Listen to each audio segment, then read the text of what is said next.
welcome to video 2.2, part of School Governance and Budget. This video is on decision makers. In this video, we'll be focusing on the school board, the school district, and schools. So to review, we have about 34,000 students in West Contra Costa. If you click on this green square right here, you'll be able to take a deeper dive on the district demographics. This page is essential. This is the information I want you to leave this session with. It is really important, not that you remember every single name of every single person in each position, but I want you to remember where to find this information. Every video will have a live link to each PowerPoint, which is available for download. And in that download, you're going to find hyperlinks, and that'll take you to the respective West Contra Costa website page. Now, websites do change and update often, so if the link is out of date, you can do a quick search to find what you're looking for. So, for example, here you click on the board. Here you're able to click on the superintendent. Over here, you're able to check out the family engagement department. So every area has a link there for you. So right now, we're going to focus on the school board.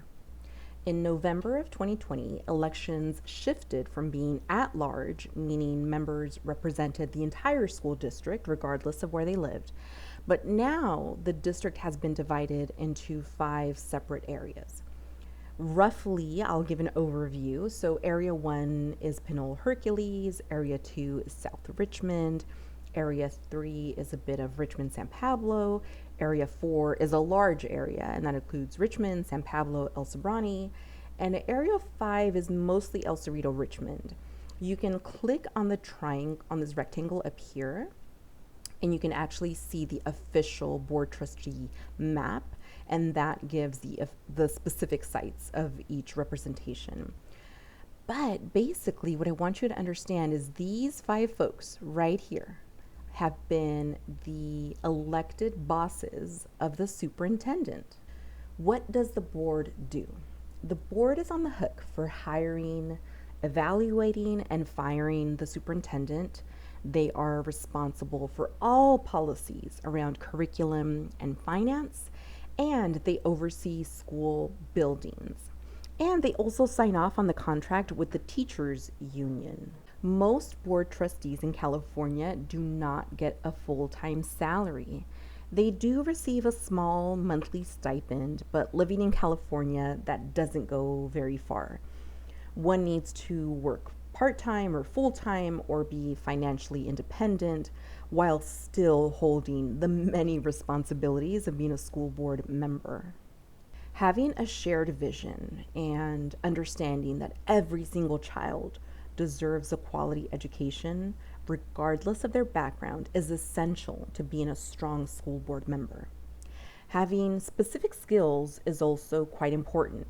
Having school board members with a finance background or a teaching background or even a legal background are quite helpful because it makes sense to bring in different perspectives and areas of expertise. And lastly, collaboration is central to having a strong school board that advocates as a united entity for all children.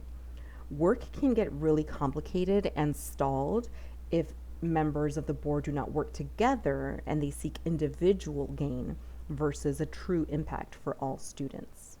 The federal government and state government have their own laws that we must follow, and the school board creates the additional policies that outline the discipline rules for children. They decide the curriculum that will be used in classrooms. They decide the rights of parents to sit in and observe their child's classroom.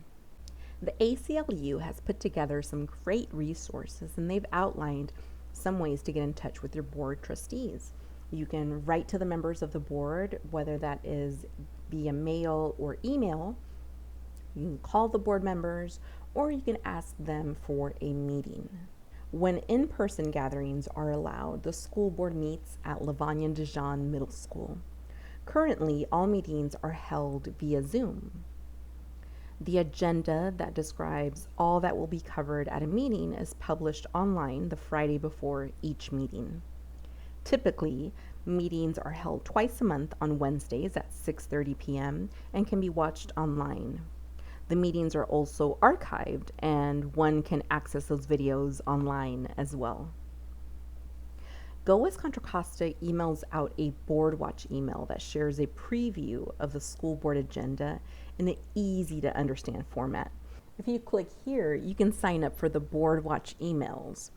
And if you were to click over here on this hand holding a phone, you'll be able to check out the website that has the link to check out the live school board meetings.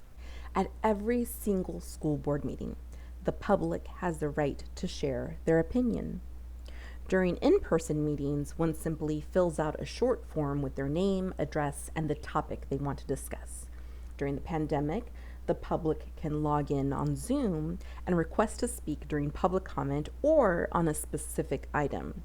The duration of comments can vary from 1 to 3 minutes, and if someone speaks Spanish, there is translation available. Okay, so we just covered the school board. Now we're going to jump into the superintendent and the superintendent's cabinet. So again, these are the 5 folks who are the boss of our current superintendent, Matt Duffy. Now, Mr. Duffy doesn't oversee the thousands of employees in the district. He has a team of people who help him lead, and that is called the cabinet team. And it's made of associate superintendents, of directors, and chief officers. And these are all the folks that he oversees. If we were to drill down and look in detail at a particular office, for example, here we have the pre-K through adult education services, we're able to see the chief academic officer, Ruben Aurelio.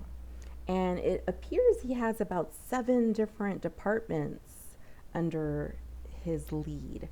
And each department has a lead and support staff.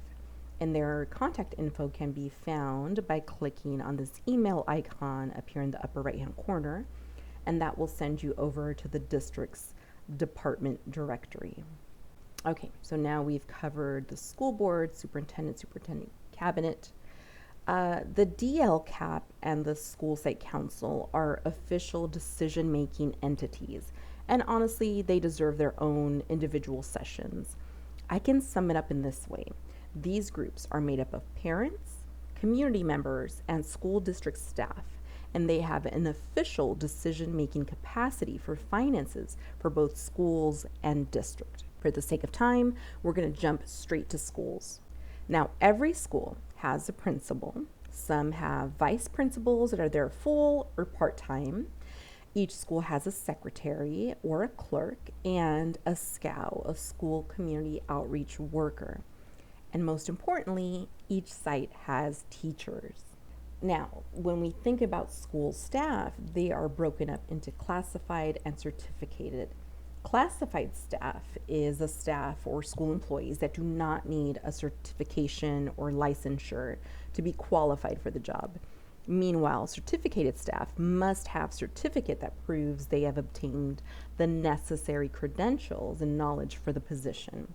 So classified staff is the secretary, the yard supervisor, the janitor, tutors. Typically, they are paid by the hour.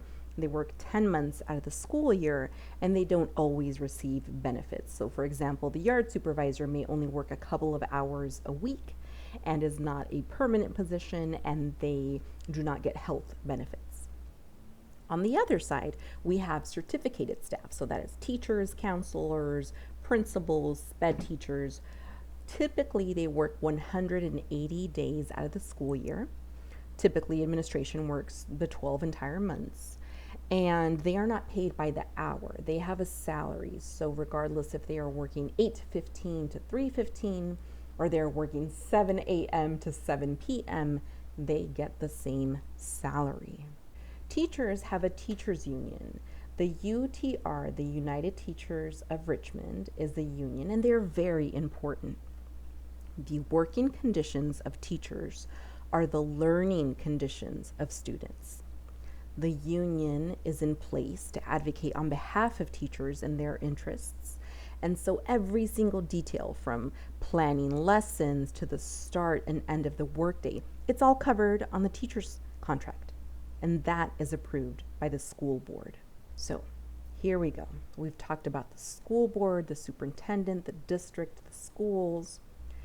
Again, by now, hopefully you've gotten a deeper glimpse into the decision makers in our school district. I often say that when we look at new information, we end up with more questions than answers, and that is totally fine. What I would love for each of you to leave with is the idea that there are structures in place to govern our school systems. And as parents and community members, we have not only the opportunity, but the responsibility to hold decision makers accountable. So I'll leave you with this. If you recall, whether you have the legal right to vote or for whatever reason you can officially vote, you can still be informed. You can still speak out.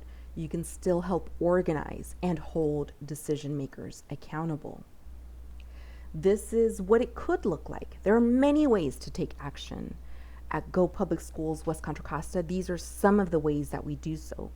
When in-person gatherings are an option, we take actions at the school board. We take actions at the state capitol.